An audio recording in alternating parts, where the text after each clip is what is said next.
Nagsisimula ang araw ni PO2 Mervin Alcaraz sa paggising ng maaga. Alas 5 ng umaga siya bumabangon para mag-ayos at pumasok sa presinto. Naliligo siya ng mabilis, nagsusuot ng uniforme at dumaraan sa maliit na karinderya para doon na mag-almusal. Tapos ay sumasakay siya ng jeep papunta sa istasyon ng pulis kung saan siya nakadistino. Sa trabaho ay madalas na abala si Mervin sa pagre-record ng blatter, pag-iikot sa mga barangay at pakikipag-usap sa mga reklamo ng residente na madalas ay tungkol sa away magkakapitbahay, nakawan ng kung ano-anong bagay o lasing na nanggugulo.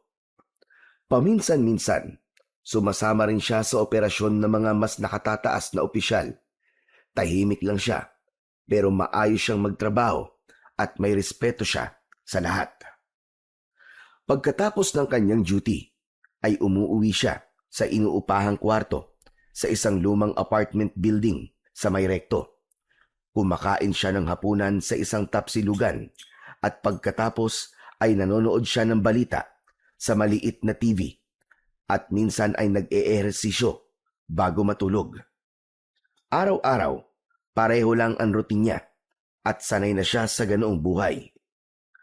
Pagkatapos ng isang mahabang araw sa presinto, ay pagod na bumaba si Mervin mula sa jeep at naglakad na siya papunta sa kanyang apartment. Tumagal ang duty niya dahil sa isang buy-bust operation na nauwi sa habulan sa Skinita. Hindi man siya ang direktang humabol ay siya ang naiwang nag-file ng report at nag-asikaso sa sospek. Masakit na ang batok niya, mabigat ang katawan at ang tanging iniisip niya ay ang kanyang higaan para makapagpahinga at makatulog. Pagpasok ni Mervin sa maliit niyang kwarto ay dumiretso siya sa lababo para maghilamos. Naghubad siya ng uniforme, nagpalit ng puting sando at nahiga sa kama. Kinuha niya ang cellphone mula sa bulsa ng kanyang pantalon at nakita niya ang isang unread message mula kay Oscar. Binuksan niya ang mensahe ni Oscar at pabulong niya itong binasa. Pare, tawagan mo ko kapag may libre kang oras. May importante akong sasabihin sa'yo. Aba, ano kaya yon? Napakunot ang noo ni Mervin. Hindi niya alam, ngunit bahagya siyang nakaramdam ng kaba sa mensaheng yon ng kanyang kaibigan. Inilapag niya sandali ang cellphone sa dibdib habang nakatitig sa kisame. Matagal na silang magkaibigan ni Oscar. Sabay silang lumaki sa baryo kung saan dating nakatira ang kanyang pamilya. Kahit lumipat na siya sa Maynila para maging pulis, ay hindi nagbago ang closeness nila ng kanyang kaibigan. Isa si Oscar sa mga taong alam ang lahat ng kwento niya, pati na ang pagpili niyang mabuhay ng mag-isa. Dahil ayaw niya nang umasa sa kanyang pamilya na meron na rin kanya-kanyang buhay. Kinuha muli ni Mervin ang cellphone at tinawagan na nga ang kaibigang si Oscar na agad naman itong sinagot. Hello? Pare? Oh, anong meron at pinapatawag mo ko? Tanong talaga agad. Kumusta ka na dyan, pare? Eto as usual, pagod sa trabaho. Ganun talaga eh. Pulis ka eh. Alam mo, dami mong pasakali. Ano ba talaga yung importanteng sasabihin mo? Sige na, sabihin mo na. Bakit, may problema ba? Biglang natahimik si Oscar sa kabilang linya. Dahil doon ay nadagdagan ang kaba ni Mervin. Kilala niya ang kaibigan niya na mapagbiro. Ngunit sa pagkakataon na yon ay tila umiiwas ito na magbitaw ng joke sa kanya. Oscar! Huy! Nandiyan ka pa ba? Ano nangyari sa'yo? May ilang segundong katahimikan sa kabilang linya bago muling nagsalita si Oscar. Mervin, pare. Alam ko nakakabigla itong sasabihin ko. Kaya hindi ko sasabihin na huwag ka mabibigla, pare. Patay na si Laika. Teka, ano? Si Laika, pare. Patay na. Baliw! Hindi na April ngayon para i-April Fools mo ko, no? Sa ayoko ng mga ganyang biro, pare. Hindi nakakatawa yan. Pare, seryoso. Hindi ako nagbibiro. Patay na talaga si Laika. Kagabi lang. Natagpuan daw siyang walang buhay sa likod ng bahay nila. Natigilan si Mervin at napatitig siya sa kisame. Hindi niya magawang umiyak dahil tila hindi tinatanggap ng utak niya ang balitang sinabi ni Oscar. Nanuyo ang lalamunan niya at nanlamig ang buong katawan niya. Si Laika ay ang nobya ni Mervin ng halos 8 taon. Nakatira ito sa baryo kung saan siya ipinanganak at nagkaisip. Ito ang unang babaeng naging nobya niya at high school nang maging magkasintahan silang dalawa. Noon ay sabay silang naglalakad pauwi galing eskwelahan. Isa si Laika sa dahilan kung bakit pinilit ni Mervin na makapagtapos at magpulis para pagdating ng araw ay mabigyan niya ito ng maayos na buhay. Plano sana ni Mervin na umuwi sa baryo nila sa susunod na buwan para mag-propose kay Laika. Yun ang dahilan kung bakit doble kayod siya ng mga nakaraang buwan. Pinaghahandaan na niya talaga ang magiging kasal nila dahil sigurado siya na mag-yes si Laika sa wedding proposal niya. Oscar, bibigyan pa kita ng 10 seconds para bawiin ang sinabi mo sa akin, ha? Sana nga pare, pwede kong bawiin ang sinabi ko eh. Pero pare, wala na talaga. Patay na talaga si Laika pare. Wala na siya. Pero, ang labo naman eh. Pare, ano nangyari? Paano?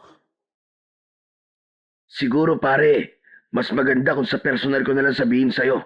Hindi maganda na dito natin to pinag-uusapan sa telepono. Alam ko masakit pare. Pasensya ka na talaga. Kung may magagawa lang sana ako. Pakiramdam ni Mervin ay hindi niya na kaya pa ang ibang sasabihin ni Oscar. Wala na siya sa kanyang sarili. Tinapos niya ang tawag na yon. Napaupo siya sa gilid ng kama at nabitiwan niya ang cellphone. Napahawak siya sa ulo niya at doon siya tuluyang napaiyak. Hindi siya humahagulgol pero paulit-ulit lang siyang lumuluha. Tumiim ang bagang niya habang pinipigilan ang pag-iyak. Ramdam niya na malaking bahagi ng buhay niya ang nawala ng sandaling yon. Hindi gaanong nakatulog si Mervin ng gabing yon. Mabigat na ang talukap ng mga mata niya pero ang utak niya ay patuloy sa pag-iisip ng napakaraming bagay. Hindi siya makapaniwala na hindi na niya magagawa ang mga plano at pangarap nila ni Laika. Pagsapit ng umaga ay bumangon na si Mervin. Mabilis siyang naligo at nagbihis. Hindi na siya kumain ng almusal at bumiyahe na siya patungo sa presinto. Pagdating niya roon ay dumiretso siya sa opisina ng kanilang detachment commander para magpa-leave. Ipinaliwanag niya rito ang dahilan kung bakit kailangan niyang mag-leave ng matagal at naintindihan naman siya nito. Matapos yun ay bumalik si Mervin sa apartment niya at agad siyang nag-empake. Inilabas niya ang kanyang maleta na may katamtamang laki. Naglagay siya ng mga damit at ilang personal na gamit doon. Matapos yun ay nagsuot siya ng simpleng polo at maong. Hindi na siya nag-aksaya ng oras at nagpunta na siya sa bus station at sumakay siya ng bus pauwi sa kanilang probinsya. Sa tabi ng bintana siya naupo at nang makabayad na siya ng pamasahe ay pumikit muna siya dahil alam niya na magiging mahaba ang magiging biyahe niya. Nag-aagaw na ang liwanag at dilim nang makarating si Mervin sa baryo kung saan siya isinilang. Samot-saring alaala ang bumalik sa kanya habang naglalakad. Hindi na siya dumiretso sa dati nilang bahay dahil wala na rin naman siyang babalikan doon. Matagal na yung naibenta nung lumipat na ang kanyang pamilya sa syudad.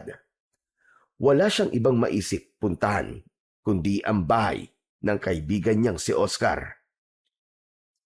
Makalipas ang ilang minuto ay narating na ni Mervin ang harapan ng bahay ni Oscar. Halos wala yung pinagbago.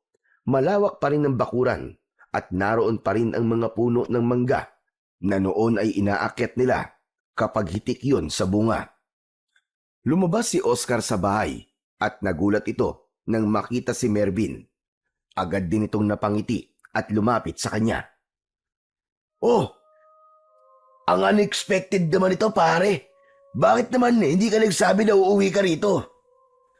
Sinabi mong patay si Laika, di ba? Malamang uuwi ako rito.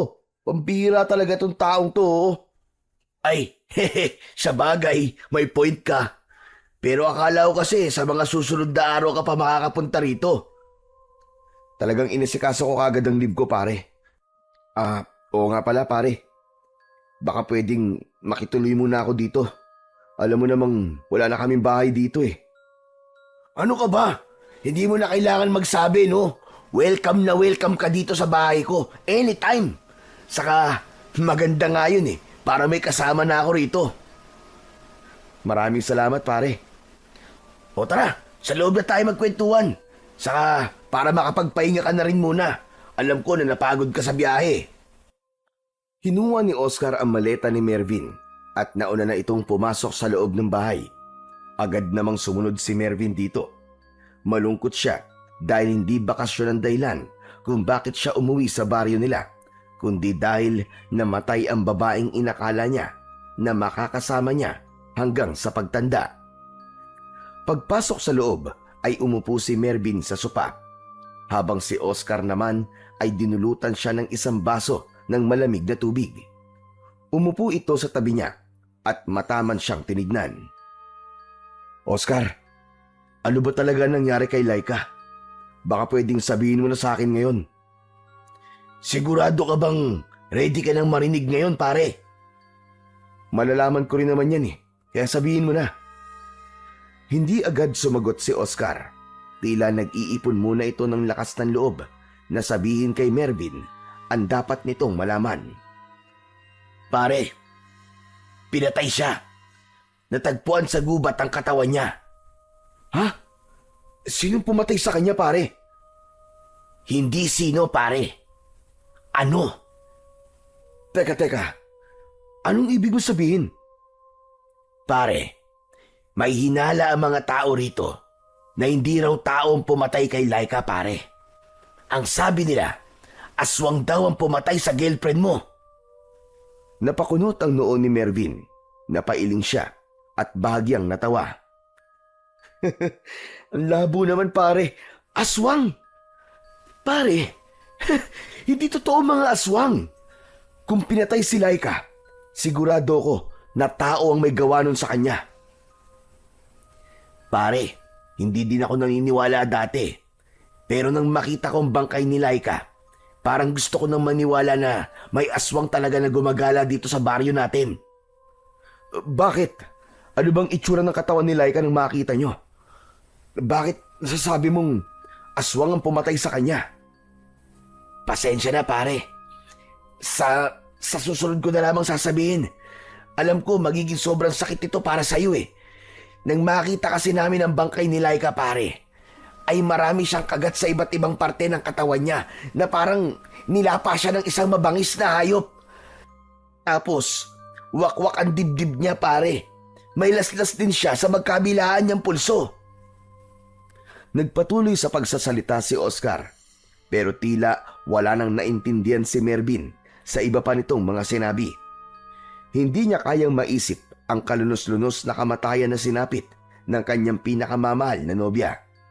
Nanginig ang buo niyang katawan at ang mga luha na kanina pa niya pinipigilan ay tuluyan ng kumawala mula sa kanyang mga mata.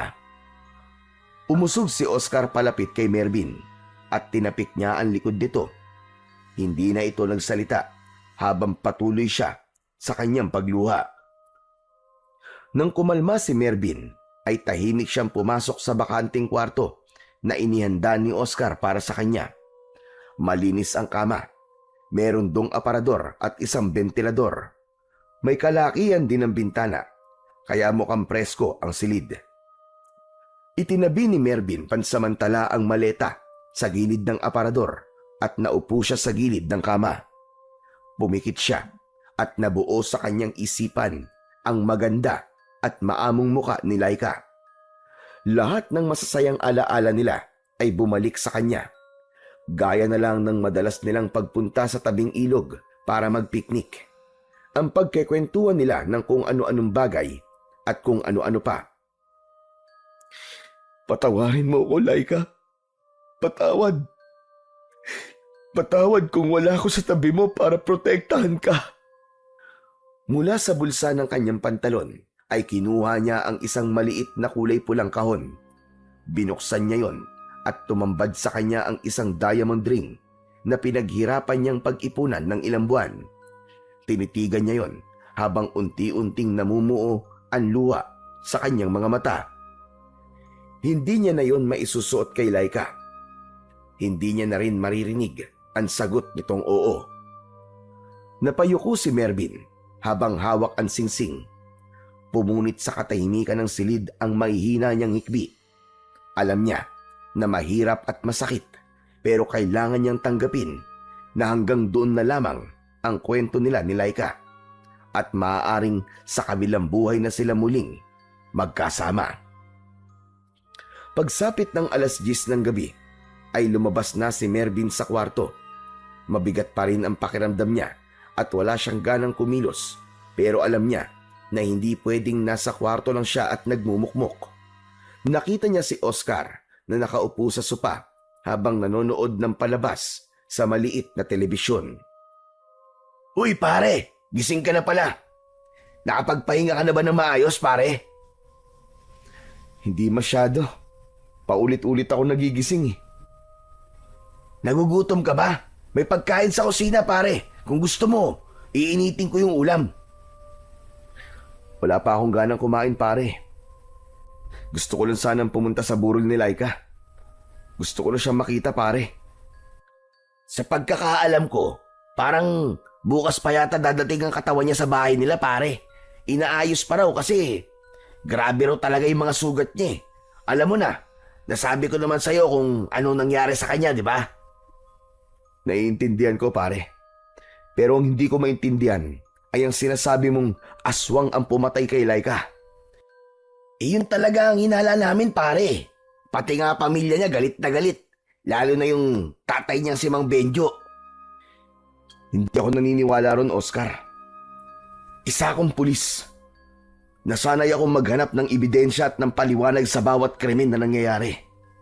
Hindi ako basta nalang tatanggap ng kwentong kababalaghan, pare. Napakamot si Oscar sa likod ng ulo at napabuntong hininga. Pare, alam kong mahirap talagang paniwalaan. Ako nga nun eh. Akala ko kwento-kwento lang din yung tungkol sa mga aswang-aswang na yan sa baryo natin. Tapos yun na nga, biglang nangyari yung kay Laika. Hindi ko talaga makakalimutan yung itsura ng katawan niya, pare. Nakakaawa. Hindi talaga yung kayang gawin ng isang tao, kahit sabihin na adik o kaya ay lasing. Ayoko munang maniwala, pare. Kailangan ko ng matibay na ebidensya sa sinasabi mo na aswang ang pumatay kay Laika. Pero wala ka ba napansin kay Laika bago mangyari ang pagpatay sa kanya? May mga kakaiba ba sa kilos niya? Pare naman, ginagamit mo na ang pagkapulis mo sa akin eh. Parang iniimbestigahan mo na ako niyan eh. Sagutin mo na lang ang tanong ko, pare. Napakunot ang noon ni Oscar at nag-isip ito ng ilang segundo bago sumagot. Meron pare. Mga 2 o 3 araw bago siya mamatay, ay parang balisa siya pare. Tahimik lang palagi at parang may iniisip. Tapos isang gabi, tinanong niya ako kung paano raw pumunta sa Maynila. Sabi ko nga bakit hindi niya sa'yo itanong kasi ikaw ang nasa Maynila? Malay ko ba sa pagpunta sa syudad? Hindi pa nga ako nakakaalis sa baryo natin, no? Hindi ba niya sinabi, pare, kung bakit niya gustong pumunta sa Maynila? Hindi. Siguro. Baka naman gusto lang niya makita ka. Hindi ba? Matagal-tagal na rin yung huling beses na umuwi ka rito eh. Natahimik si Mervin at naglaro sa isip niya ang imahe ni Laika. Sa loob niya ay may pakiramdam siya na parang may mali sa pagkamatay ng kanyang nobya.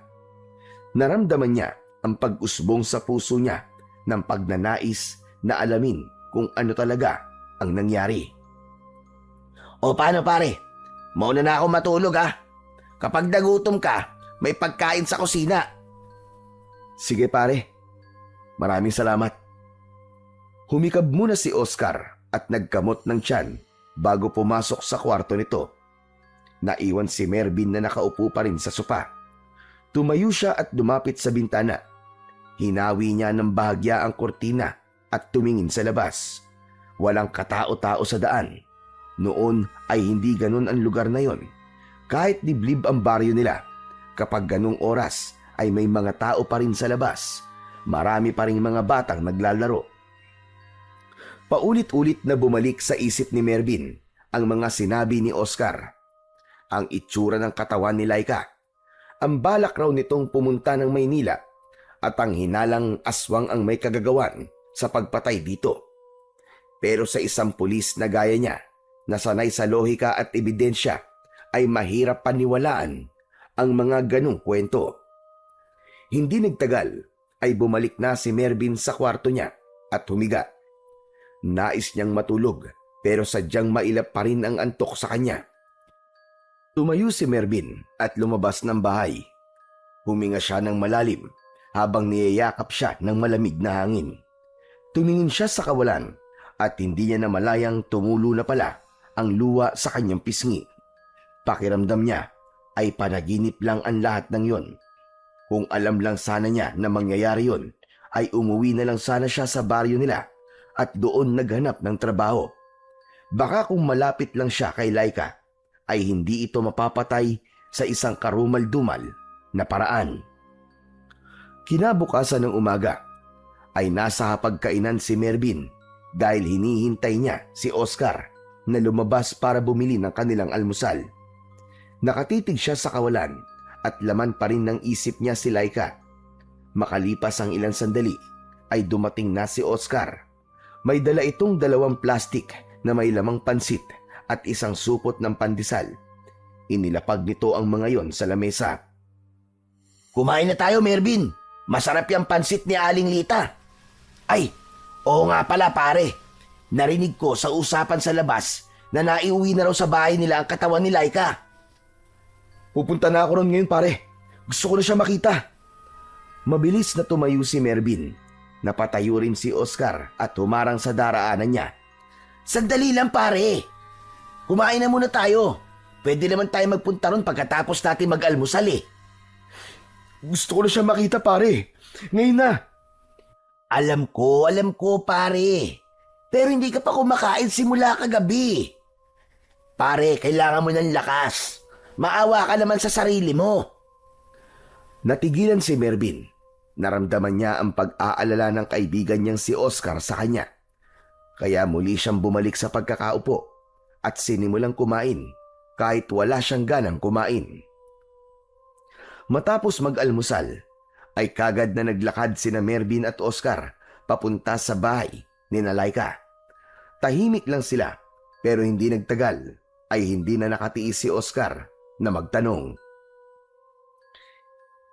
Paring Mervin, sigurado ka ba talaga na gusto mo siyang makita? Handa ka na ba talaga, pare? Alam ko mas lalo ako masasaktan kapag nakita ko siya. Pero sigurado na ako, pare. Kailangan kong makita si Laika. Pero alam mo, naisip ko na siguro kung nandito lang ako, hindi mangyayari yung kay Laika eh.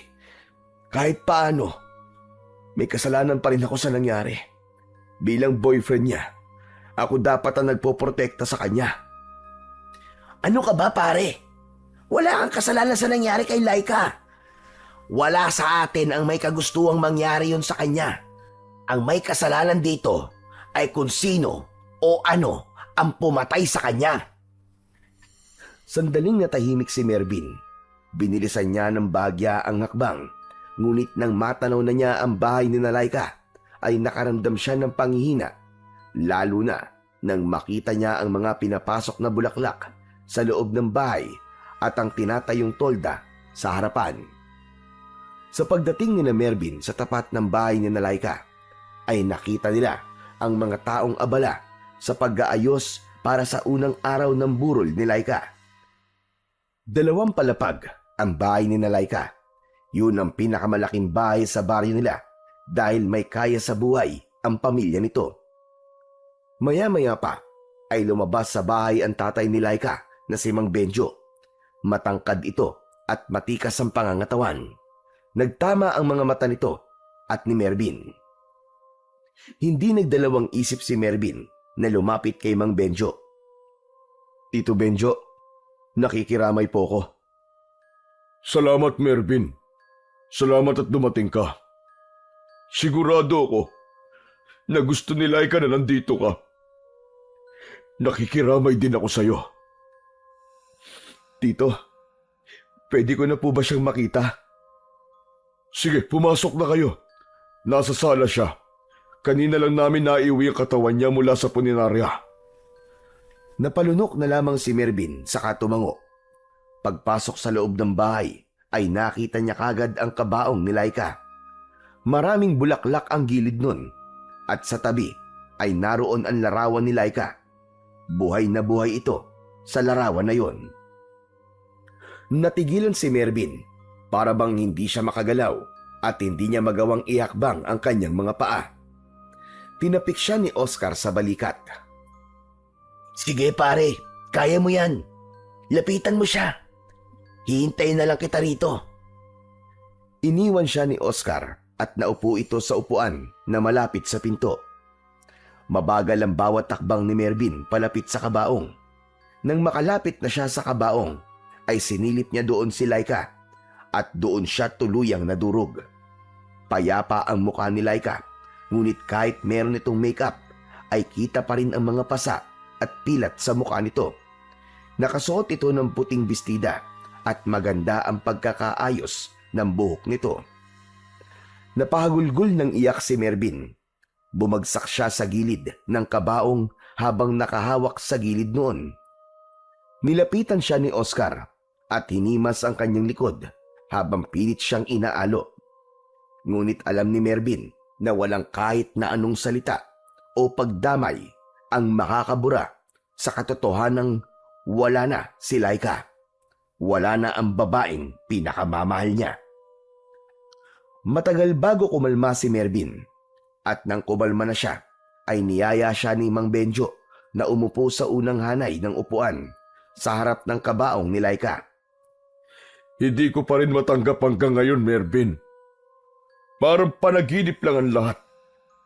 Nag-iisang anak namin si Laika, kaya napakasakit ng pangyayaring ito para sa aming mag-asawa. Napakabata po niyang nawala. Kahit ako, hindi ko pa rin matatanggap na wala na siya. Kaya dapat po talaga managot kung sino ang hayop na gumawa nito sa kanya. Gusto ko pong malaman kung may balita ng mga pulis dito sa kaso. May suspect na po ba sila? Wala pa, Mervin. Patuloy pa rin ang investigasyon. May mga tinanong na sila, pero wala raw nakakita sa pangyayari. Wala raw ebidensya, puro wala. Pero hindi ako naniniwala na tao ang pumatay sa anak ko. Ano pong ibig niyong sabihin, Tito? Aswang. Aswang, Mervin. Hindi tao ang gumawa nun. Aswang ang pumatay kay Laika. Mas mabuti siguro na hintayin na lang po natin ang resulta ng investigasyon ng mga pulis dito. Baka mas makakabuti po yun kaysa mag-isip tayo ng kung ano-ano. Bakit, Mervin? Hindi ka ba naniniwala sa aswang? Hindi agad nakasagot si Mervin sa tanong na yun ni Benjo. Masyadong malalim ang tingin nito sa kanya. Tito, ang totoo po niyan, hindi po eh. Hindi po ako naniniwala sa mga ganon. Kung narito ka lang sa baryo nitong mga nakaraang taon, sigurado kong hindi yan ang isasagot mo. Ilang bata at matatanda na ang bigla na lang nawawala. Ilang mga alagang hayop na rin ang natatagpuan na walang lamang loob tuwing umaga. Mervin, totoo mga aswang at hindi basta-basta kwento lang. Totoo mga aswang at sila ang pumatay sa anak ko. Hindi agad nakaimik si Mervin. Nakatingin lang siya kay Mang Benjo at kahit paano ay naiintindihan niya ang biglang pagsulpot ng galit sa mukha nito. Nag-iisang anak nito si Laika, Kaya talagang napakasakit para rito na mawala ito ng napakaaga. At kung hindi maibibigay ng mga pulis ang hustisya para sa anak ko, ay ako na ang kikilos. Pero tito, hindi po tama na ilagay niyo sa inyong mga kamay ang batas. Walang tama umalis sa isang magulang na nawala ng anak, Mervin. Ako ang bubuo ng grupo para tugisin ng mga halimaw sa baryo natin. Hindi ako titigil hanggat hindi ko na ipaghihiganti ang anak ko. Hindi na muna nagsalita si Mervin. Hinayaan niya munang bumaba ang emosyon ni Benjo. Maya-maya pa ay luminga siya sa paligid at may napansin siya na wala roon na inaasahan niyang makikita niya. Hindi niya nakikita ang nanay ni Laika. Mang Benjo, maiba po ko. Nasaan po si Tita Maricel? Parang simula po nang dumating kami ay hindi ko pa po siya nakikita. Simula nang mamatay si Laika, Mervin, ay hindi na siya lumalabas ng kwarto. Ayaw makipag-usap, ayaw kumain. Wala kaming magawa kundi intindihin siya. Sa gitna ng pag-uusap nila, ay dumaan ang matandang kasambahay ni Namang Benjo. Yun ay walang iba kundi si Manang Doray. Medyo kuba na ito at may hawak na tray ng mga tasa. Nang makita ito ni Benjo, ay tinawag nito ang matanda. Manang Doray, kumuha ka nga ng makakain para kay Mervin. Sige po, sir. Sandali lang po. Mabilis na nawala si Manang Doray at nagtungo ito sa kusina. Ilang minuto lang ay bumalik ito na may dalang plato na may biko at may latik sa ibabaw. May kasama yung mainit na tsokolate.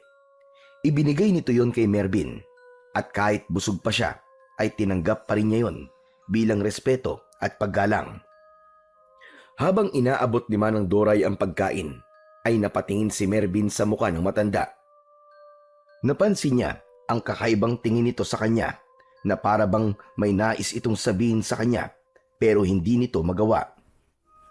Nagtagal ng ilang segundo ang tinginan nila bago umiwas ng tingin si Manang Doray at muling umalis patungo sa kusina. Hindi alam ni Mervin pero may kakaiba siyang naramdaman sa tingin na yon ng matandang kasambahay. Ganun pa man, iniisip na lang niya na malungkot din ito gaya nilang lahat dahil mula pagkabata ay ito na ang nag-alaga kay Laika hanggang sa magdalaga ito. Sa 3 gabi ng lamay ni Laika ay palaging naroon si Mervin. Tumutulong na rin siya sa pag-aasikaso ng mga nakikipaglamay. Tumulong siya kay Manang Doray sa pagluluto ng pagkain at pagsisilbi ng kape at biskwit sa mga tao. Tuwing madaling araw naman, kung kailan wala nang masyadong tao, ay nasa tabi lang siya ng kabaong ni Laika para bantayan ito. Hanggang sa dumating na ang araw ng libing ni Laika at doon ay ibinuhos lahat ni Mervin ang luha at hagulgol niya. Wala na siyang pakialam kahit pa maraming tao dahil ang gusto niya ay mailabas ang labis na lungkot niya sa pagkawala ng babaeng kanyang minamahal. Habang tinatabunan ng lupa ang kabaong ni Laika, ay piping nangako dito si Mervin na hindi siya aalis ng baryo nila nang hindi nabibigyan ng hustisya ang pagkamatay nito. Pagkatapos ng libing ni Laika, ay sabay na umuwi sina Mervin at Oscar. Wala silang imikan habang naglalakad. Namumugto ng gusto ang mga mata ni Mervin dahil sa labis na pag-iyak kanina sa sementeryo. Pagkarating sa bahay ay binuksan ni Oscar ang pinto at pumasok na silang dalawa. Sabay silang naupo sa sopa habang ramdam nila ang pagod.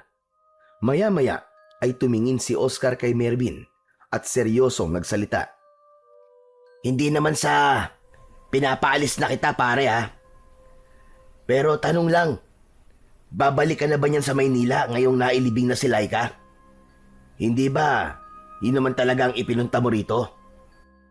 Hindi ko kayang umalis dito nang hindi ko nasisiguro na makukuha ni Laika ang hustisya, pare. Magsasagawa ako ng sarili kong investigasyon kung kinakailangan. Hindi ako titigil hanggat hindi ko nalalaman kung sino ang pumatay kay Laika. At dapat ay magbayad siya. Pero pare, paano ang trabaho mo sa Maynila? 2 linggo ko nakalib, pare. Kung kinakailangan ko mag-extend pa, ay gagawin ko yon para kay Laika. Grabe, pare. Ang tindi talaga ng pagmamahal mo sa kanya. Sigurado ko na kahit nasa langit na si Laika ngayon, ay kilig na kilig pa rin siya sa'yo. Hindi lang ang pagmamahal ko kay Laika ang dahilan kung bakit ko to ginagawa. Dahil hanggang ngayon, malaya pa rin ang pumatay sa kanya. At habang hindi pa siya nauhuli, may posibilidad na meron pang sumunod. Baka may iba pa siyang biktimahin. Magsasalita pa sana si Oscar, pero hindi na nito nagawa nang may narinig silang sumisigaw na matandang lalaki mula sa labas. Mag-ingat kayo sa mga aswang!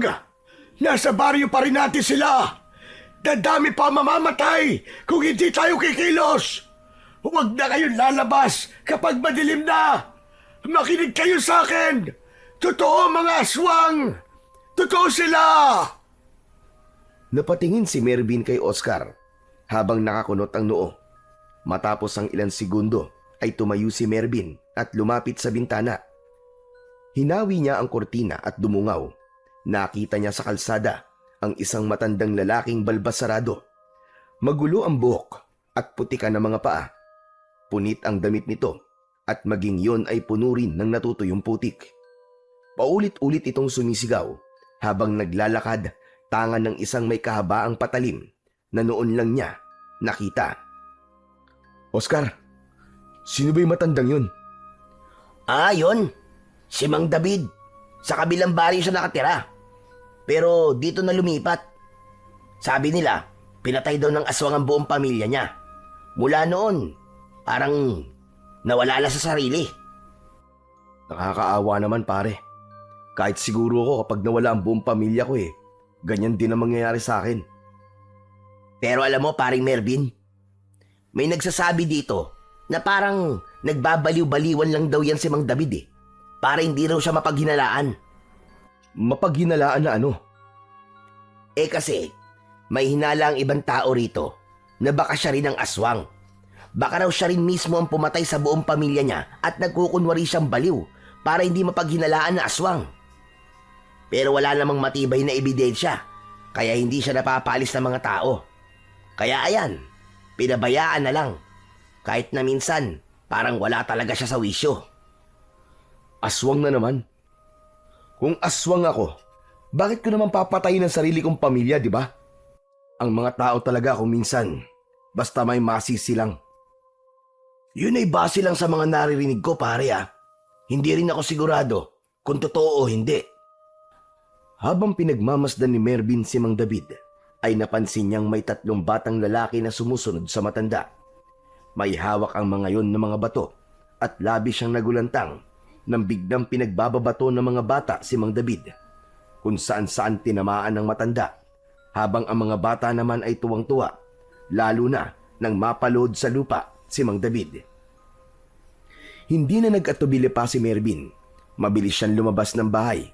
Agad niyang nilapitan ang matanda at iniharang niya ang sarili niya rito.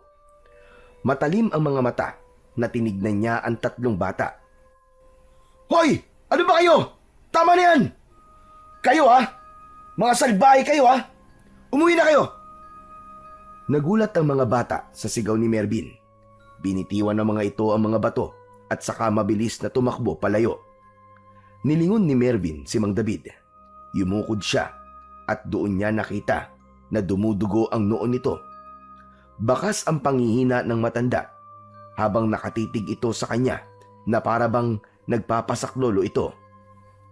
Tahimik lang si Mervin pero sa loob-loob niya ay may sumisigaw na awa para sa matanda. Kahit pa pinaghihinalaan itong aswang ay hindi dapat ito sinasaktan, lalo na't wala namang patunay na meron itong ginagawang masama o labag sa batas. May sugat po kayo sa noo, Tatang. Kaya niyo po bang tumayo? Hindi sumagot si Mang David. Nagpumilit itong tumayo, pero nang mabubuwal ito, ay agad itong inalalayan ni Mervin. Hinawakan niya ang braso at likod ng matanda. Mang David, kailangan po nating gamutin ang sugat nyo kasi hindi po tumitigil ang pagdurugo Baka po ma-impeksyon yan. Sumama po kayo sa akin. Hindi pa rin umimik si Mang David. Iginiya ito ni Mervin papunta sa bahay ni Oscar. Ramdam niya ang panghihina ng matanda sa bawat paghakbang nito, kaya patuloy niya itong inaalalayan. Sa kabila ng mabahong amoy at lagkit ng balat ni Mang David, ay hindi ito binitiwan ni Mervin. Papasok na sana si Mervin sa bahay ni Oscar kasama si Mang David nang bigla silang sinalubong ni Oscar. Kita sa mukha nito ang pagkabigla at agad na hinarangan nito ang pintuan. "Mervin, pre! Bakit kasama mo yan? Hindi pwedeng pumasok dito ang baliw na yan at baka kung ano pa ang gawin niya eh. Tignan mo nga at may dala pa siyang patalim." "Hindi mo ba nakikita, pare? May sugat siya at duguan.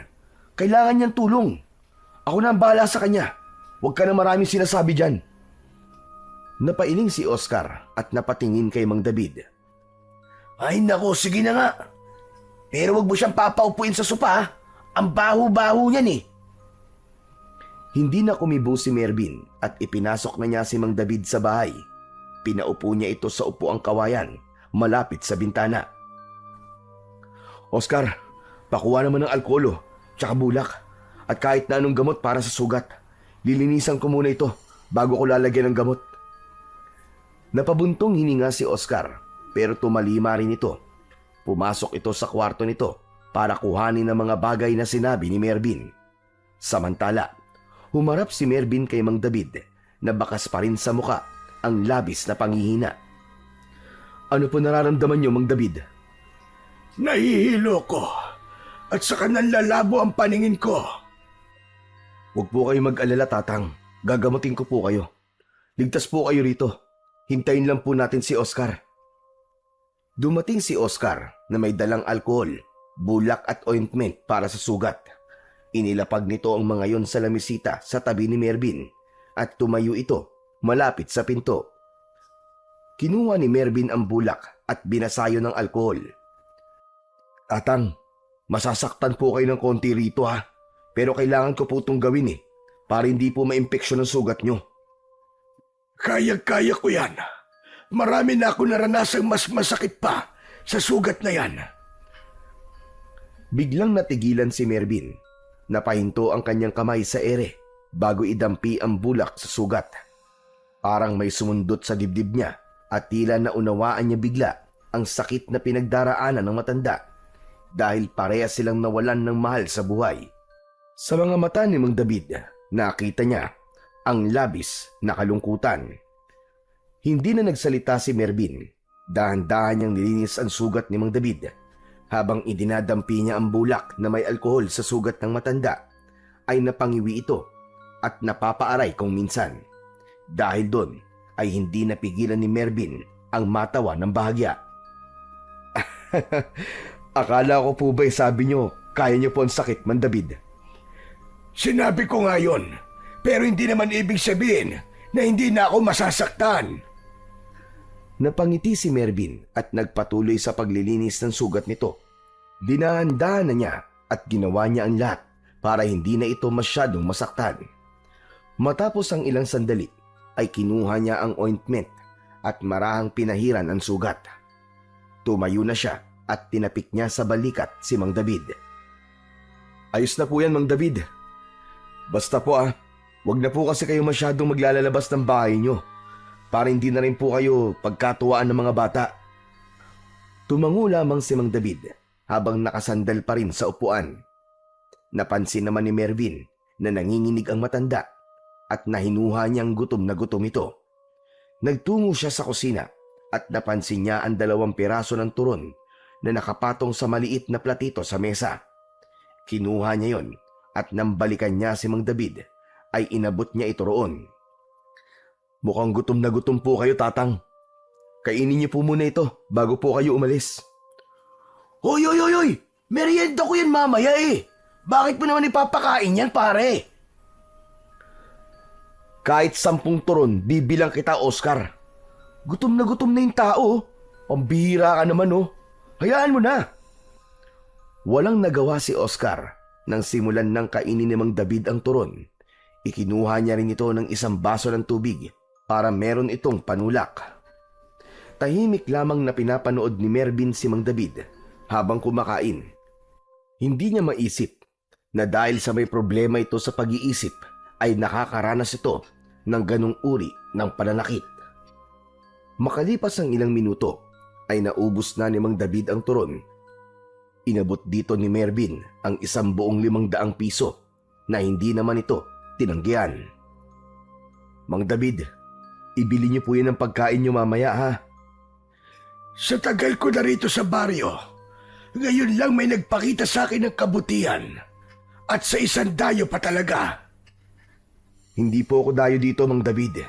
Dito po ako ipinanganak. Sa Maynila lang po ako nagtatrabaho, kaya matagal po ako nawala dito.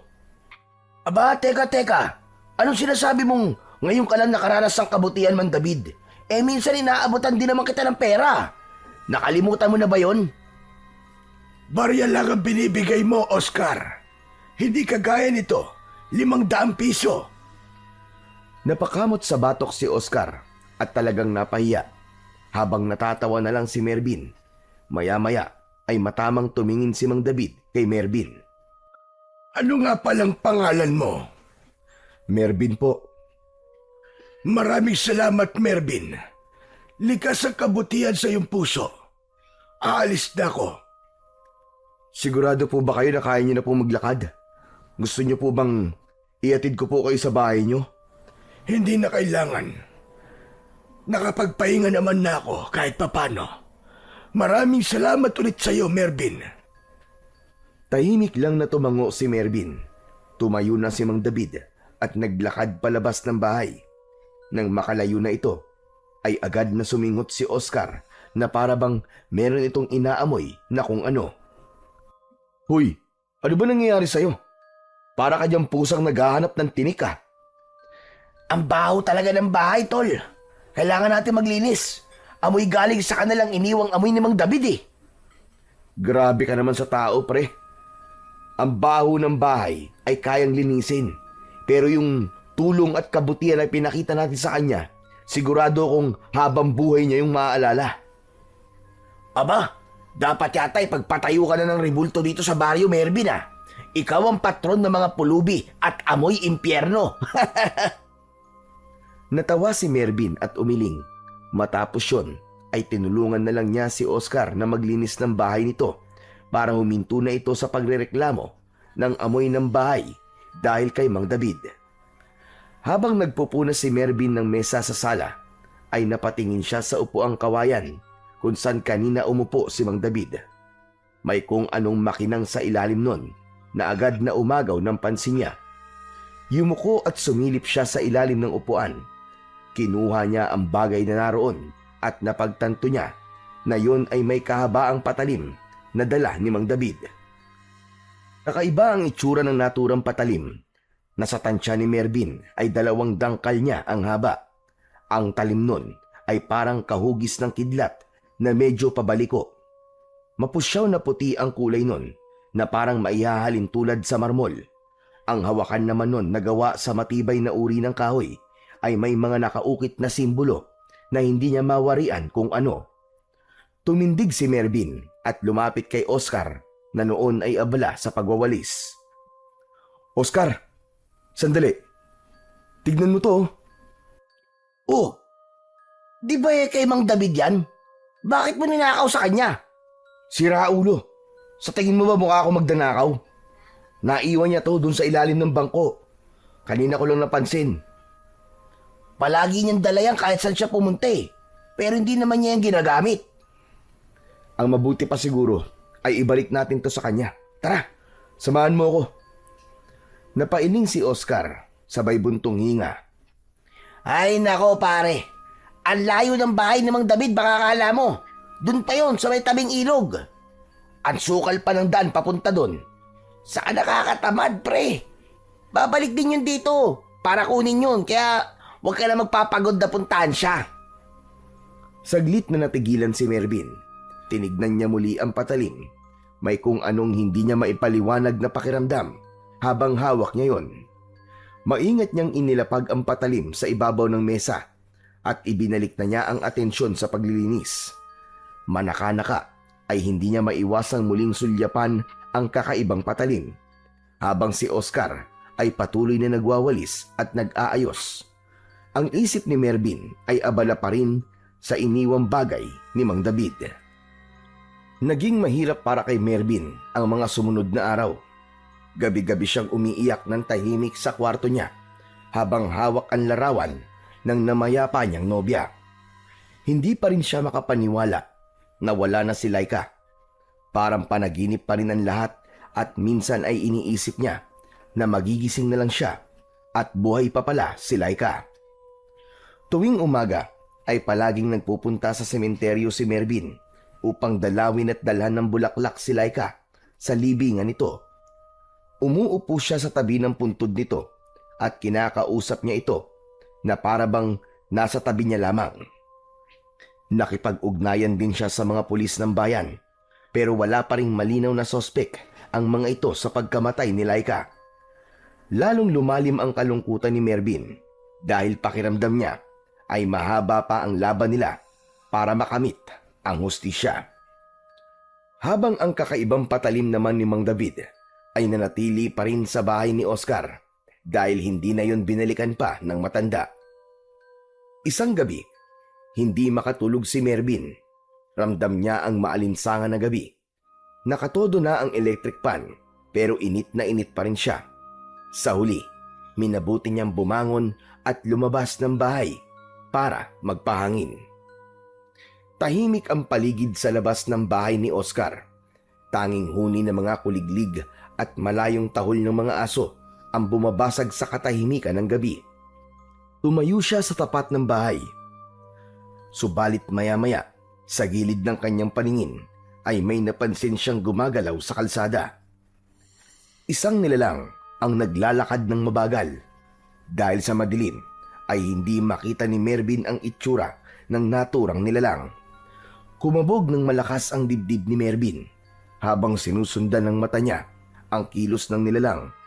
Nang mapalingon nito sa direksyon niya, ay nanlamig ang buo niyang katawan nang makita niya ang mapupulan nitong mga mata na tila nagliliwanag sa gitna ng dilim.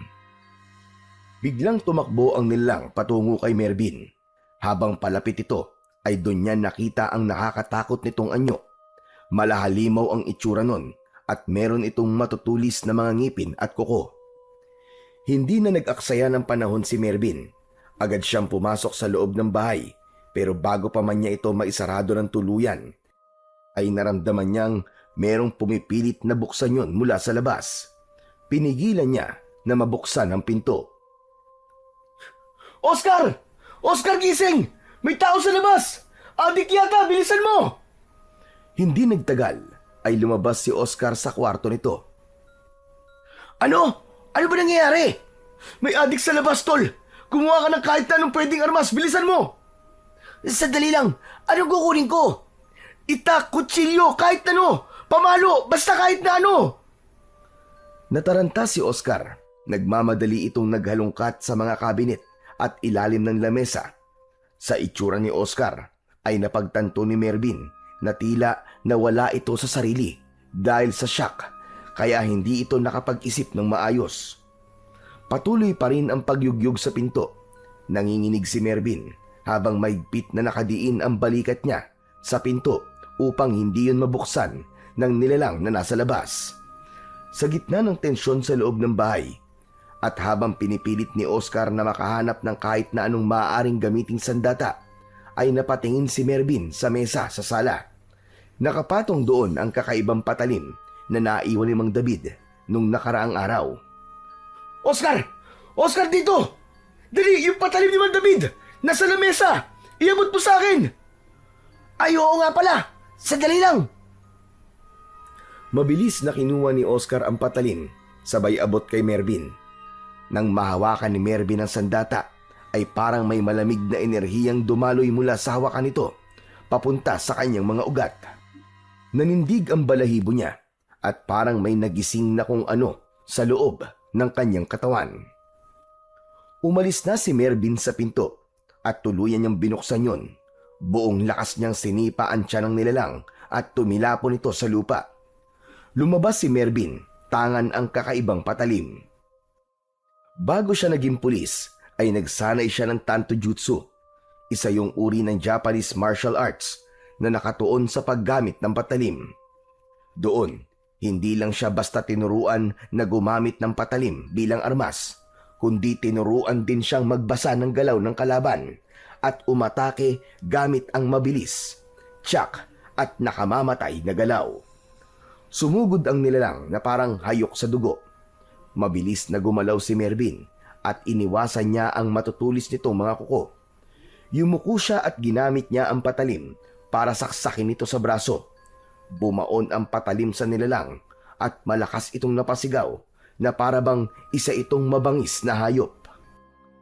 Mabilis na lumayo kay Mervin ang nilalang habang hawak ang dugo ang braso. Sa isang iglap ay tumalikod ito at mabilis na tumakbo papalayo. Naispasa na yung habulin ni Mervin pero naglaho na ito sa dilim at hindi niya na nalaman kung saan yon nagpunta.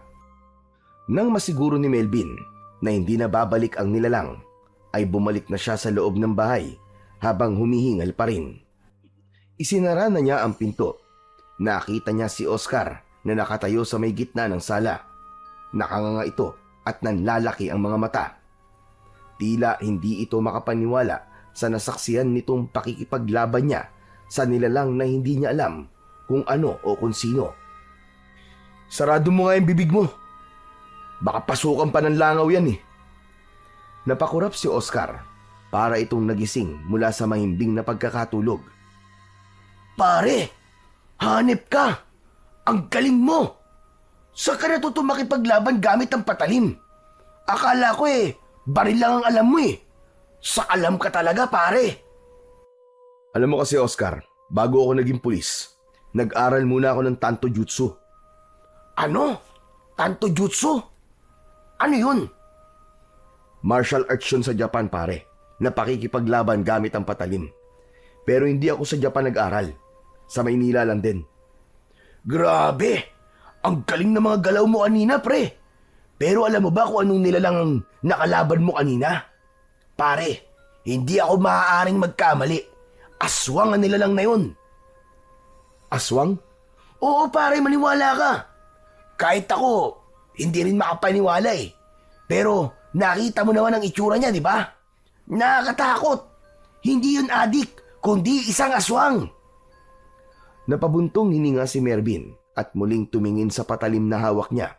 Sa pagkakataon na yon ay unti-unti nang nagbago ang kanyang paniniwala. Tama ka paring Oscar. Mukhang naniniwala na nga ako na totoong mga aswang. Pero alam mo Oscar, kakaiba talaga tong patalim ni Mang David. Parang may enerhiya na dumaloy sa katawan ko.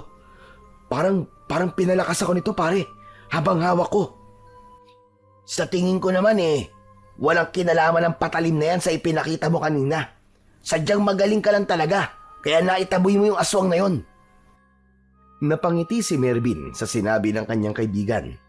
Sa kabila naman ng nangyari kanina, ay napagtanto niya na kaya naman pala niyang makipaglaban sa aswang. At sigurado siya na kung sakaling babalikan siya nun, ay kayang-kaya niya ulit yung itaboy o kaya ay patayin. Kinabukasan, matapos mag-almusal ni na Mervin at Oscar, ay nasa isip pa rin ni Mervin ang nangyari kagabi. Bukod doon, ay iniisip niya rin ang kakaibang lakas na bumalot sa kanya nang hawakan niya ang kakaibang patalim ni Mang David. Tumayo siya mula sa kinauupuan at kinuha niya ang patalim. Nilapitan niya si Oscar na nakatayo sa may pintuan. Pare, ang mabuti pa pumunta na tayo ngayon sa bahay ni Mang David. Ibabalik ko na tong patalim niya. Tinignan siya ni Oscar mula sa tasa ng kape na hawak, saka tumiklop ng labi at bumuntong hininga. Tinatamad ako Hindi ba sinabi ko na sa'yo na malayo nga ang bahay ni Mang David? Saglit lang naman tayo dun Hindi na rin siya nakabalik dito. Aba, ilang araw nang nandito yung gamit niya Saka baka hindi niya alam na dito niya naiwala yun. Kaya hindi siya bumalik. Ay nako, sige na nga. Sandali lang at magpapalit lang ako ng damit. Huwag ka na magpalit ng damit. Kay Mang David lang naman tayo pupunta Oo na. Kulit talaga nito, kundi lang kita kumpare. Lumabas na ang dalawa sa bahay at matapos makandado ni Oscar ang pinto, ay magkasama na silang naglakad patungo sa bahay ni Mang David. Matapos ang halos kalahating oras, ay nakarating na sina Mervin at Oscar sa tabi ng ilog kung saan matatagpuan ang bahay ni Mang David. Isang payak na kubo ang tirahan ni Mang David.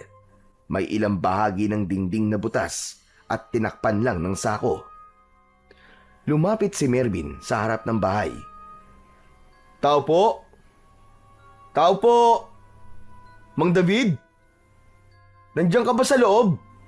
Tao po?" Hindi nagtagal ay bumukas ang pinto at lumabas si Mang David.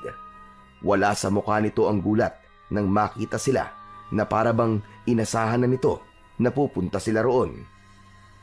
Alam kong pupunta ka dito para dalhin ang aking patalim, Mervin. Aba, kung alam niyo naman palang nasa amin ang patalim nyo, sana kayo na lang kumuha sa bahay. Pambihira naman kayo, Mang David, oh. Ang layo-layo kaya ng bahay nyo. Tama na, Oscar. Nandito na tayo eh. Tumahimik ka nga muna. Muling humarap si Mervin kay Mang David. Humakbang siya para mas maging malapit siya rito. Naiwan niyo po to sa bahay ni Oscar, Mang David. Hindi niyo po siguro napansin na naiwan niyo to kasi parang wala po kayo sa sarili niyo nung umalis kayo noon. Hindi ko naiwan yan, hindi ko alam. Sinadya kong iwanan yan doon. Napakanot noo si Mervin. Ha? Sinadya niyo pong iwan? Pero Mang David, bakit niyo po ginawa yon? Dahil naramdaman kong ikaw ang karapat-dapat na maging susunod na magmay-ari ng patalim na yan. Mabuti ang puso mo, Mervin, at may likas kang tapang at lakas na hindi meron ang lahat.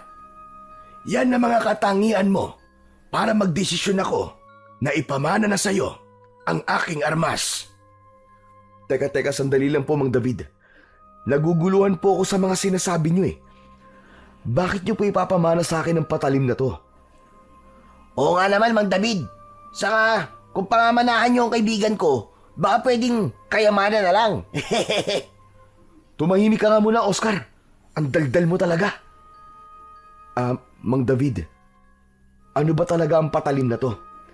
Tsaka, bakit po nung hawakan ko to kagabi, ay para bang may dumaloy na kakaibang lakas sa katawan ko? Nakita ko ang laban mo kagabi sa aswang. Mahusay ka, Mervin. Kaya napatunayan kong tama talaga ang desisyon ko na sa'yo ipagkatiwala ang patalim na yan. Ay, dako. Ang dami nyo pang pasakalye, Mang David, eh. Pwede bang diretsuin nyo na kami? Ano ba talaga ang patalim na yan? Napabuntong hininga si Mang David at matama nitong tinignan si Mervin. Noon, ako ang gumagamit ng patalim na yan sa pakikipaglaban sa mga aswang.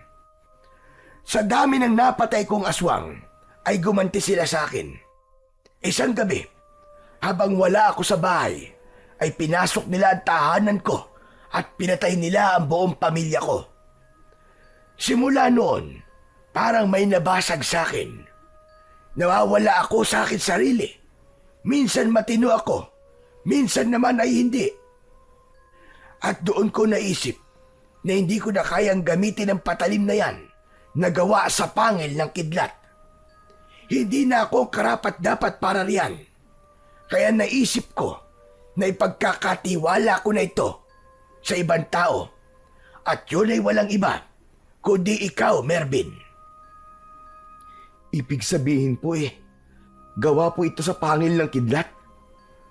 Pero wala naman pong pangil ang kidlat ha. Hindi literal. Ayon sa tatay ko, may isang bakal na tinamaan ng kidlat sa gitna ng malakas na bagyo. Kumuha siya ng bahagi ng metal na yon at pinanday niya para maging hugis na parang pangil ng kidlat. Ang hawakan naman yan ay may mutya sa loob at kung sino may hawak ng armas na yan, basta siya ay karapat-dapat ay magtataglay ng kakaiban lakas at bilis. Mabisay ang panlaban sa mga aswang at gusto kong ikaw na ang gumamit niyan, Mervin. Hindi po ako pumunta rito para makipaglaban sa mga aswang. Ang gusto ko lang po ay mabigyan ng hustisya ang pagkamatay ng nobya ko. Hindi ba't ang nobya mo ay si Laika, na anak ni na Benjo at Maricel? Aswang ang pumatay sa kanya. Nakita ko ang katawan niya nang matagpuan ito ng mga tao. At sigurado ko na aswang nga ang may gawa nun sa kanya. Kung mapupuksa mo ang mga aswang dito sa baryo natin, ay may paghiganti mo na rin ang iyong nobya. Tumigil ang mundo ni Mervin ng sandali. Hindi siya nakasagot dahil muling bumangon sa puso niya ang matindi niyang pagnanais na mabigyan ng hustisya ang pagkamatay ng kanyang nobya. Kung ganun po ay pumapayag po ako, Mang David. Gagamitin ko po ang patalim na ito para labanan ng mga aswang dito sa baryo. Maraming salamat at tuluyan mo nang tinanggap ang kapalaran mo. Wala na akong ibang hiling kundi ang magtagumpay ka, Mervin. Talunin mo ang kadilimang bumabalot sa lugar na ito. Gamitin mo ang patalim na yan na gawa sa pangil ng kidlat. Muling tinignan ni Mervin ang hawak niyang patalim. Pakiramdam niya ng sandaling yon ay parte na yon ng kanyang katawan at iisa na sila. Sa kanyang isipan ay naglaro ang imahe ng aswang at nangako siya sa kanyang sarili na sa susunod na makakaharap niya ito ay hindi niya na ito hahayaan na mabuhay pa. Mataas na ang sikat ng araw nang umalis sina Mervin at Oscar sa bahay ni Mang David. Habang tangan ni Mervin ang patalim na gawa sa pangil ng kidlat, ay paulit-ulit na umaalingaw-ngaw sa loob ng isip niya ang lahat ng mga sinabi sa kanya ni Mang David. Hindi siya makapaniwala na nasa kamay na niya ngayon ang isang bagay na maaaring maging daan para sa kanyang paghihiganti, para sa namayapa niyang kasintahan. Naputol ang pag-iisip ni Mervin nang biglang nagsalita si Oscar. Pare, sigurado ka ba talaga na makikipaglaban ka sa mga aswang dito sa baryo natin? Hindi lang ako makikipaglaban, pare. Papatayin ko pa sila. Tama yan, para may paghiganti mo na rin si Laika. Hindi lang to para kay Laika. Para rin to sa mga tao sa baryong ito. Saka para sa mga taong naunang naging biktima ng mga aswang na yon. Dapat ay matapos ng pag-asik nila ng takot at kamatayan dito, pare. Alam mo, par, talagang humahanga ako sa'yo eh. Hindi na talaga mapipigilan ang tapang mo. Pero alam mo ba kung ano ang hindi ko mapipigilan? Ano, pare? Itong tiyan ko. Kanina pa kasi to kumukulo eh. Kailangan ko na talagang gumamit ng banyo. Baka sumabog na to at dito pa ako magkalat. Walang iya ka. Kaya pala kanina pa mabaho eh. Nagtataka ako, wala naman tayong nadaan ng imbornal. Sige na. Mauna ka na sa bahay. At dadaan muna ako kina Laika. O sige pare, see you na lang sa bahay ah. Aray, ano ba itong tiyan ko? Nakadungaw na. Matapos yung sabihin ni Oscar, ay nagmamadali na itong tumakbo, palayo, habang hawak ang tiyan. Habang si Mervin naman ay naglakad papunta sa direksyon ng bahay ni Laika. Makalipas ang ilang minutong paglalakad, ay narating na ni Mervin ang harapan ng bahay ni Laika. Agad niyang nakita si Manang Doray na nagwawalis ng mga tuyong dahon sa harapan ng bahay. Nang umangat ang mukha ng matandang kasambahay, ay nagulat ito nang makita siya. Itinigil nito ang ginagawa at nagmamadaling lumapit sa kanya. Mervin, ikaw pala yan. Bakit ka nandito? Nandyan po ba si na Tita Maricel at Tito Benjo? Gusto ko lang po sanang makipagkwentuhan sa kanila. Tumango si Manang Doray pero may bakas ng pag-aalala sa mukha nito. Nandito ka sila. Pero Mervin, may gusto ako sabihin sa'yo. May importanteng bagay ka dapat malaman. Ano po yun, Manang Doray? Bago pa man makasagot si Manang Doray, ay biglang bumukas ang pinto ng bahay. Lumabas mula roon si Benjo at tumayo ito sa may pintuan habang nakatingin ng matalim kina Mervin. Manang Doray, bumalik ka na sa ginagawa mo. Ay, magandang umaga po, Tito Benjo. Pero hindi siya pinansin ni Benjo. Tila wala itong narinig. Bagkus ay muli itong sumigaw kay Manang Doray. Narinig mo naman ako, di ba, Manang Doray? Bumalik ka na sa ginagawa mo. Pagkatapos nun ay pumasok na ulit si Benjo sa bahay at isinara ang pinto. Napakamot sa batok si Mervin at napatingin sa matandang kasambahay. Parang hindi yata maganda ang mood ni Tito Benjo ngayon ah. Babalik na lang po ako sa ibang araw. Pero Manang Doray, ano nga po pala yung sasabihin niyo po sa akin na importante? Hindi ko pala pwedeng sabihin sa iyo dito. Pero tungkol po ba saan ang sasabihin niyo? Mamayang gabi, mga bandang 12:00, magkita tayo sa may bukana ng gubat. Doon ko sasabihin sa iyo mga dapat mong malaman. Sa gubat? Ano po ba ito, Manang Doray? Kinakabahan naman po yata ako sa inyo. May kinalaman po ba ito kay Laika? Umalis ka na muna. Sige na, mamayang gabi na lang. Sasabihin ko sa iyo ang lahat-lahat. Hindi na nakasagot pa si Mervin dahil lumayo na ng tuluyan si Manang Doray sa kanya at bumalik na ito sa pagwawalis. Naglakad na rin siya palayo sa bahay ni Laika. Naalala niya na nung unang araw ng burol ni Laika ay naramdaman niya na parang may gusto nang sabihin sa kanya si Manang Doray. Napuno ng kuryosidad si Mervin at naisip niya na masasagot lamang ang kanyang mga tanong at pagtataka kung makikipagkita siya mamayang gabi kay Manang Doray.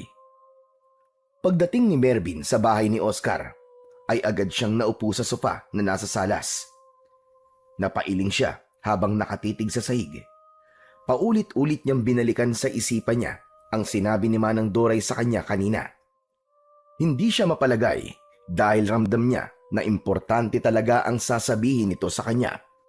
Nagsimulang mabuo sa isip niya ang samot-saring posibilidad, gaya na lang ng baka nalalaman nito ang tungkol sa pagkamatay ni Laika.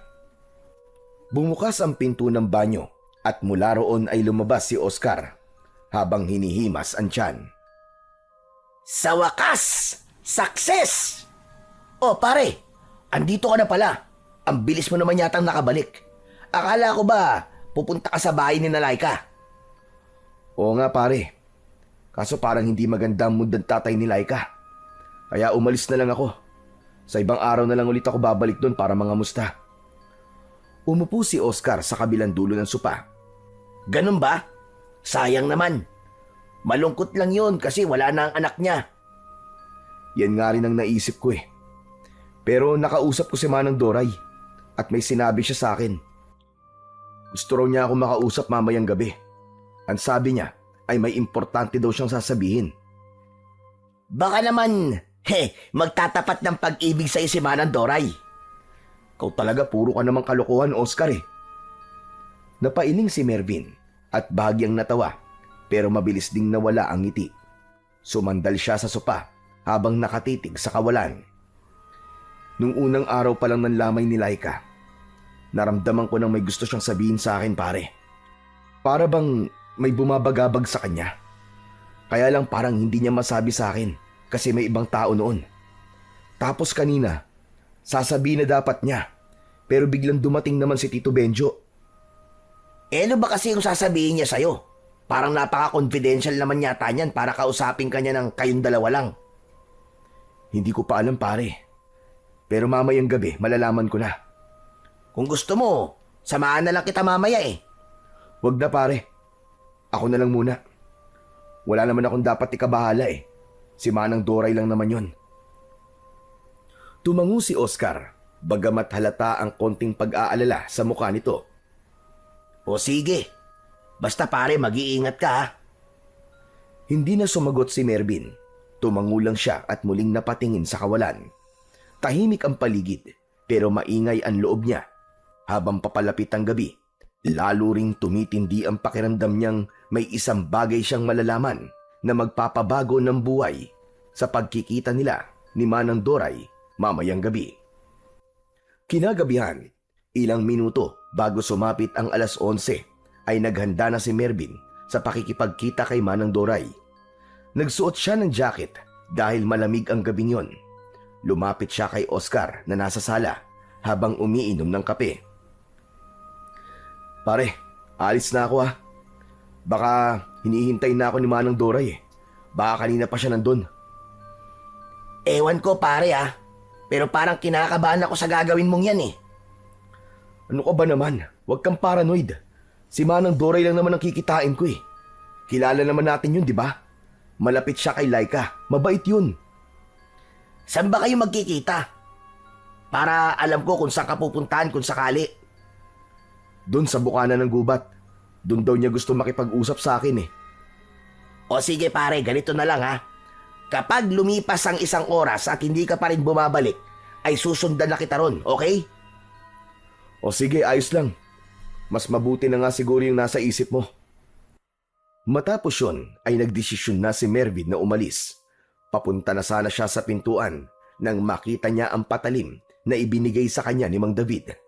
Nakapatong yun sa mesa na nasa gitna ng sala. Sandali niya yung tinignan. Oh, akala ko ba aalis ka na? May nakalimutan ka pa ba? Mas maganda sigurong daling ko ang patalim ni Mang David. Tama ka dyan pare, dalhin mo nga yan para may proteksyon ka. Walang pagdadalawang isip na kinuha ni Mervin ang patalim na gawa sa pangil ng kidlat. Muli siyang nagpaalam kay Oscar at sa pagkakataon na yon ay tuluyan na siyang lumabas ng bahay ni Oscar. Habang naglalakad si Mervin sa gitna ng kadiliman ng gabi, ay may kakaiba siyang naramdaman. Parang may mga matang nakamasid sa kanya mula sa kung saan. Nagtataasan ang balahibo niya sa braso at kakaiba ang kilabot na bumabalot sa kanya. Humigpit ang pagkakahawak niya sa patalim at patuloy niyang nararamdaman ang kakaibang enerhiyang ibinibigay nun sa kanya. Maya-maya ay sandaling huminto si Mervin at mabilis siyang lumingon sa likod. Tumingin din siya sa kaliwat kanan pero wala siyang nakitang kakaiba o kahina-hinala. Nilakasan niya ang pakiramdam niya. Wala man siyang nakikitang maaaring magdulot ng peligro sa buhay niya, ay hindi niya maitatanggi ang kabang nasa dibdib niya. Muling nagpatuloy sa paglalakad si Mervin. Bawat takbang niya ay mas lalong lumalakas ang tibok ng puso niya, kaya hindi siya nagpakampante at inihanda niya ang sarili kung sakali na may aswang na umatake sa kanya. Makalipas ang ilang minuto ng paglalakad, ay nakarating na si Mervin sa bukana ng gubat.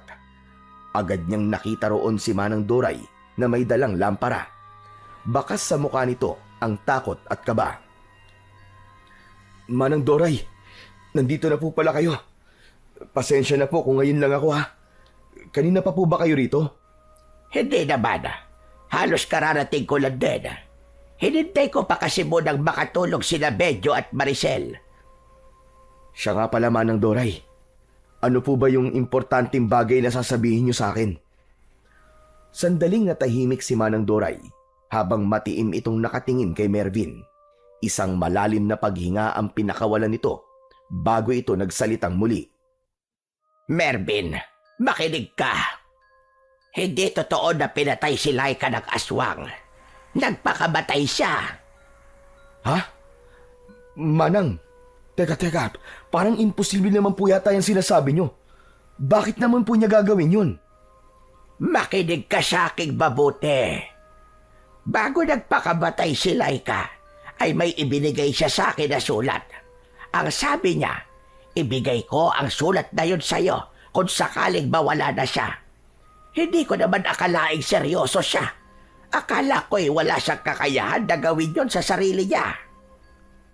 Isang nakatuping papel ang inabot ni Manang Doray kay Mervin na agad niyang tinanggap. Nanginginig ang mga daliri niya habang binubuksan ang sulat.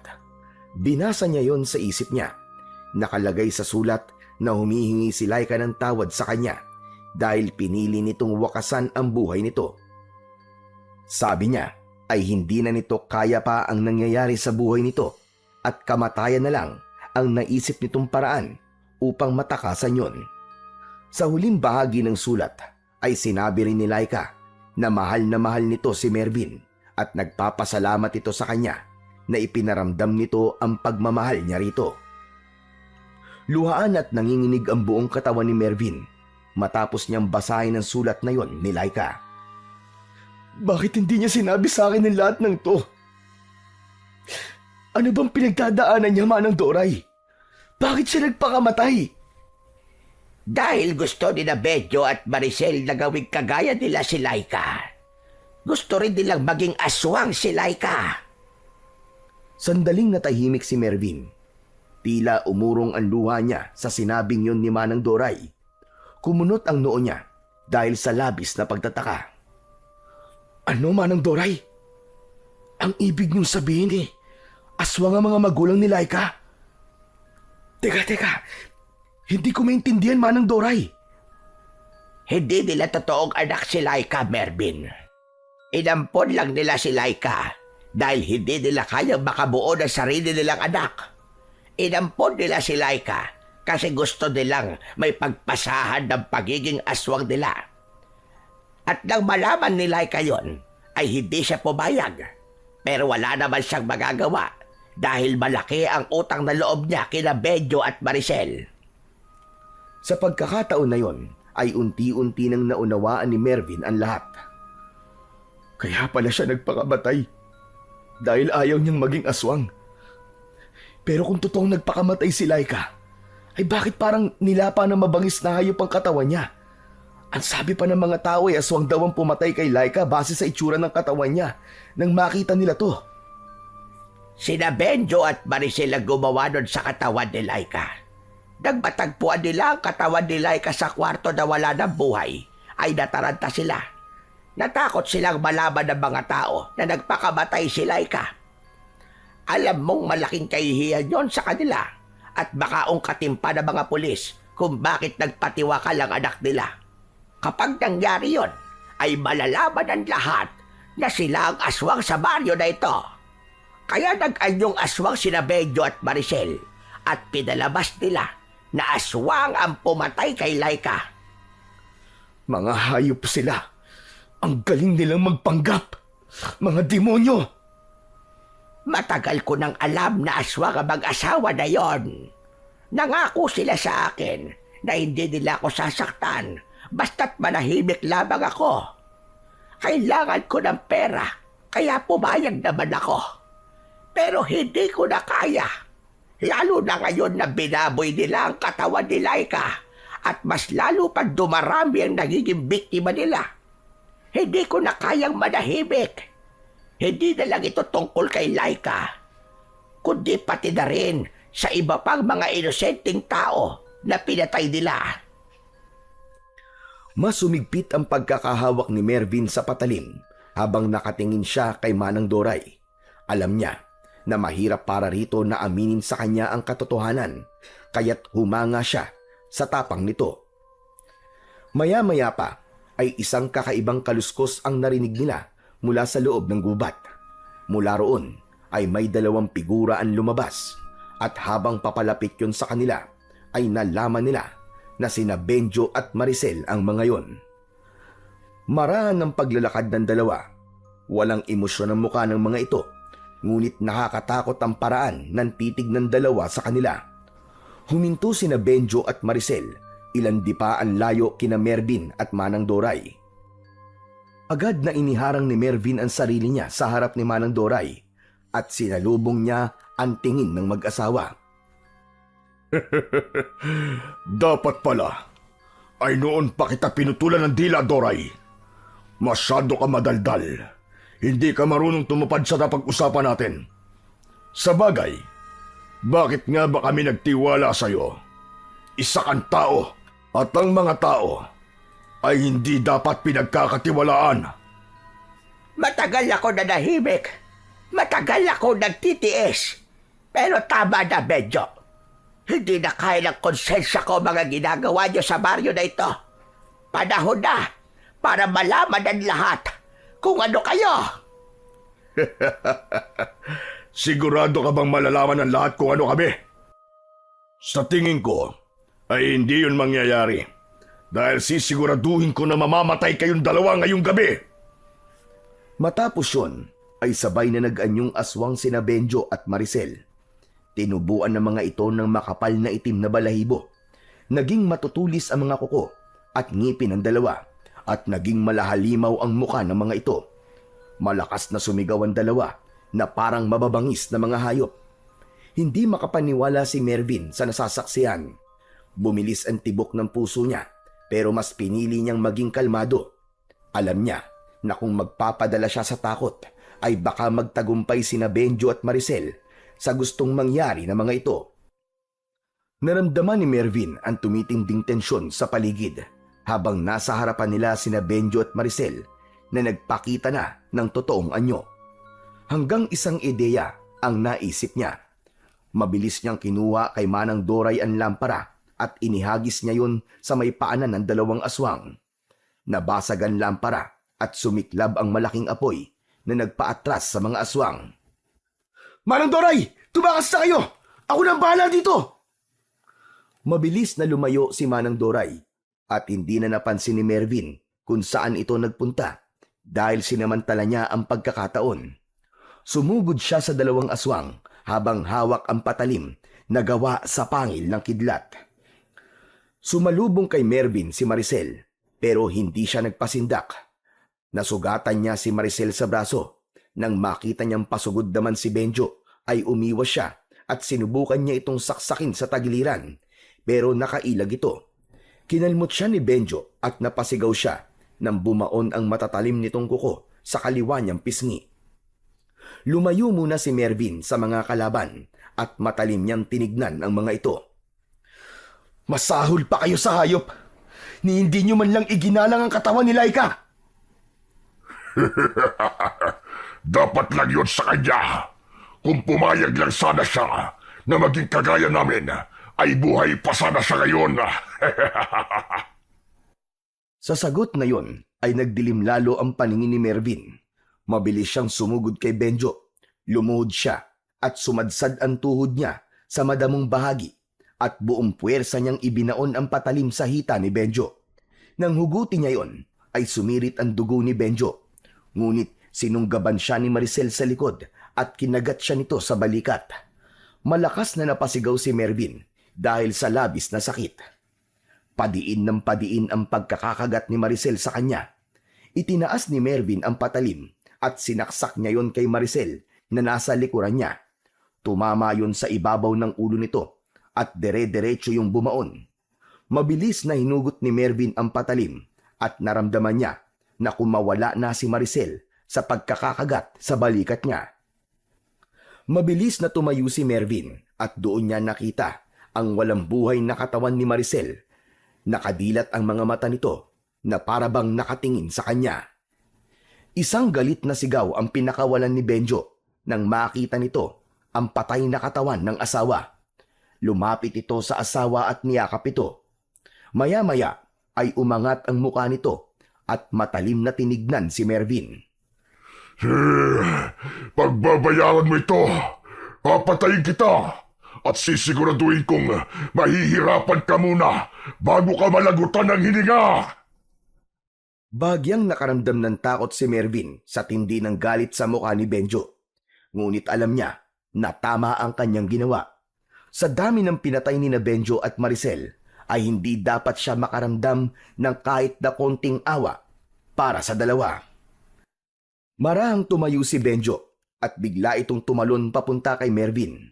Mabilis niya itong iniwasan pero naabot ng mga kuko nito ang leeg niya. Mabuti na lang at hindi ganun kalalim ang naging sugat niya roon dahil kung nagkataon ay siguradong katapusan niya na. Bumuelo si Benjo at sunod-sunod itong umatake. Mabilis ang galaw nito at halos hindi na masundan ng mga mata ni Mervin ang bawat pag-atake ng kalaban niyang aswang. Naramdaman na lang niya ang malakas na pagsipa ni Benjo sa sikmura niya. Tumilapon siya at bumagsak ng pasadsad sa lupa. Gumulong siya ng ilang ulit bago tumama ang likod niya sa isang puno. Umubo si Mervin nang may kasamang dugo. Kahit medyo sugatan na siya, ay hindi pa rin niya binibitiwan ang patalim. Naglakad si Benjo at tumayo ito sa harapan niya habang nakangisi. Katapusan mo na, Mervin. Pero huwag kang mag-alala dahil magkakasama na kayo ni Laika sa impyerno. Nagkakamali ka! Kayong mag-asawa magsasama sa impyerno! Biglang isinaksak ni Mervin ang patalim sa paa ng aswang. Siniguro niya na bumaon yun hanggang sa lupa upang hindi makaalis si Benjo sa kinatatayuan. Tumayo siya at paulit-ulit niyang pinaulanan ng malalakas na suntok ang mukha nito. Nang halos madurog na ang mukha ng aswang, ay doon na niya hinugot ang patalim at walang pagdadalawang isip na itinarak niya yon sa tapat ng puso ni Benjo. Nang hugutin ni Mervin ang patalim, ay napaatras si Benjo at hindi makapaniwalang nakatingin lang ito sa kanya. Isang malakas na sipa ang pinakawalan ni Mervin at tumama yon sa dibdib ni Benjo. Tuluyan ng bumagsak ang aswang sa tabi ng asawa nito. Ilang segundo lang ang lumipas ay tuluyan ng nawalan ng buhay ang aswang na si Benjo. Humihingal na tumingin si Mervin sa dalawang aswang na napatay niya. Kahit duguan at sugatan siya, ay masaya siya dahil alam niya na wala nang susunod na magiging biktima ang mag-asawang sina Benjo at Maricel. Matapos ang lahat, ay lumabas na si Manang Doray mula sa likod ng punong pinagtataguan ito. Bakas pa rin ang takot sa mukha ng matanda nang lumapit ito kay Mervin. Mervin, iho, hindi ko akalain na magagawa mo silang matalo. Napakagaling mo. Pero kailangan ka madala sa ospital. Ang dami mo sugat. Napaupo si Mervin sa damuhan habang hawak pa rin ang patalim. Tumingala siya kay Manang Doray at matipid na ngumiti. Manang Doray, salamat po sa inyo. Kung hindi niyo po sinabi ang totoo, baka hindi ko po nalaman kung sino talaga ang kalaban natin. At kahit paano po, ay nabigyan natin ng hustisya ang mga pinatay ni Benjo at Maricel. Isa pa, na ipaghiganti na rin po natin ang ginawa nila kay Laika. Nang sandaling yon ay nakita nila si Oscar na humahangos na dumarating. Humihingal itong huminto sa tabi ni Manang Doray at nagulat ito nang makita ang dalawang aswang na nakahandusay sa lupa. Diyos ko po! Bakit may mga patay na aswang dito? Sina Tito Benjo at Tita Maricel yan. Sila pala ang mga aswang na pumapatay dito sa baryo natin. Ginawa ko lang nararapat sa mga halimaw na yan. Ngayon, wala na silang mabibiktima. Sayang naman. Dapat pala inagahan ko ang punta rito. Natulungan sana kita, pare. Nagamit ko sana ang mga damoves ko sa pakikipaglaban. Pero sandali lang. Paano sila Mang Benjo at Aling Maricel ang aswang? Mamaya na natin pag-usapan yan. Dali na muna natin si Mervin sa ospital. Tumayo si Oscar at agad itong lumapit kay Mervin.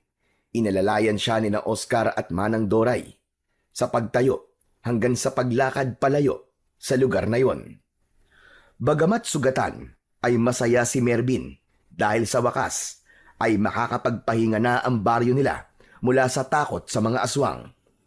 Makalipas ang ilang araw ng pagpapagaling sa ospital, ay nakalabas na rin doon si Mervin. Pagbalik niya sa baryo, ay agad niyang pinuntahan si Mang David sa kubo nito upang magpasalamat. Salamat sa iyo, Mervin.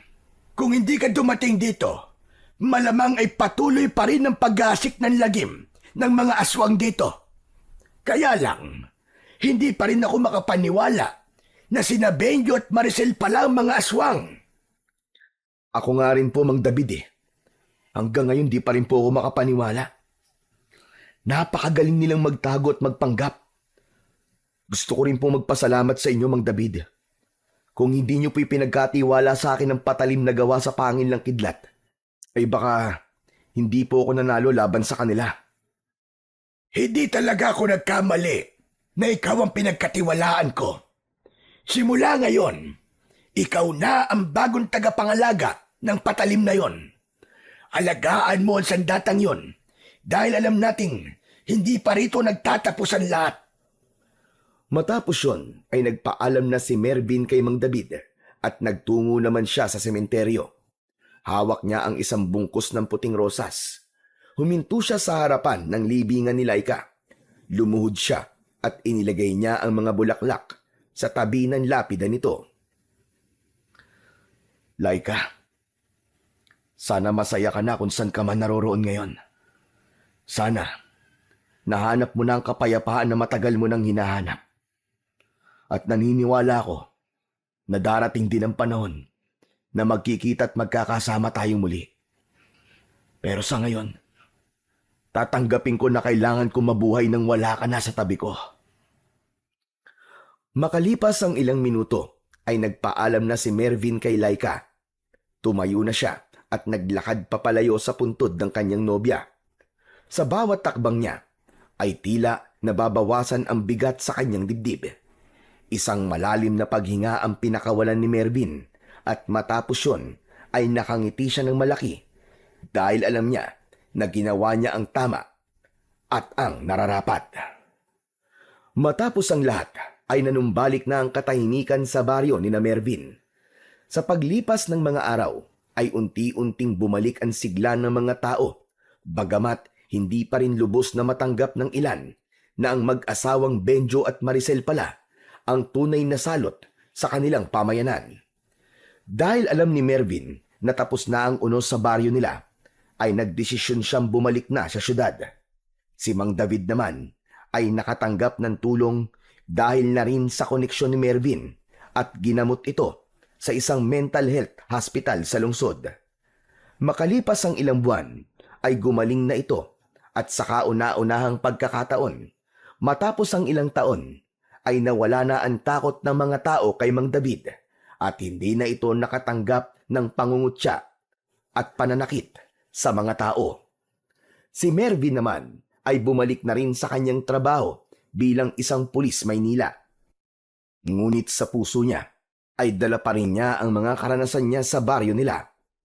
Patuloy niyang pinangangalagaan ang patalim na gawa sa pangil ng kidlat, hindi lang bilang sandata, kundi bilang simbolo ng kanyang paniniwala na anumang laban at pagsubok ang dumating, ay kaya niya yung harapin at malagpasan.